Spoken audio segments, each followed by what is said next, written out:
শোক আর শ্রদ্ধায় স্মরণ করা হলো বীর মুক্তিযোদ্ধা ও জাতীয় পতাকার অন্যতম নকশাকার শিব নারায়ণ দাসকে। বেঁচে থাকতে দেশের জন্য যেমন নিবেদিত ছিলেন তিনি, মৃত্যুর পরেও তিনি তার দেহ দান করে গেছেন চিকিৎসা বিজ্ঞানের গবেষণায়। আজীবন সৎ ও নির্লোভ মানুষটিকে বেঁচে থাকতে যথাযথ মর্যাদা দেয়া হয়নি বলে আক্ষেপ জানালেন কেন্দ্রীয় শহীদ মিনারে তাকে শ্রদ্ধা জানাতে আসা মানুষ।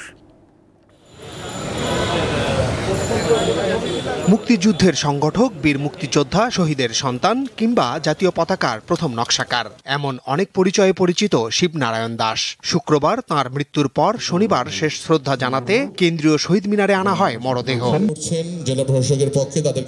বীর মুক্তিযোদ্ধার দেহকে মোড়ানো হয় জাতীয় পতাকা দিয়ে। এরপর ঢাকা জেলা প্রশাসকের পক্ষ থেকে শিবনারায়ণ দাসের প্রতি জানানো হয় রাষ্ট্রীয় সালাম।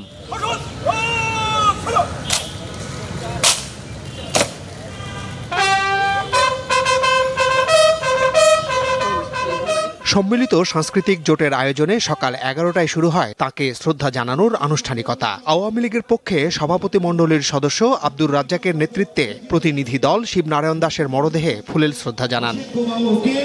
এরপর একে একে জাসদ সহ বিভিন্ন রাজনৈতিক, সাংস্কৃতিক ও সামাজিক সংগঠনের পক্ষে শ্রদ্ধা জানানো হয়। বিভিন্ন আন্দোলন, সংগ্রাম এবং সর্বোপরি মুক্তিযুদ্ধ সংগঠনেও ভূমিকা রেখেছেন ছাত্র হিসাবে। যারা জাতীয় পতাকার রূপকার, যারা তৈরি করেছেন আরো অনেকে, তাদেরকেও এখন পর্যন্ত আমরা সঠিক সম্মানটা জানাতে পারিনি।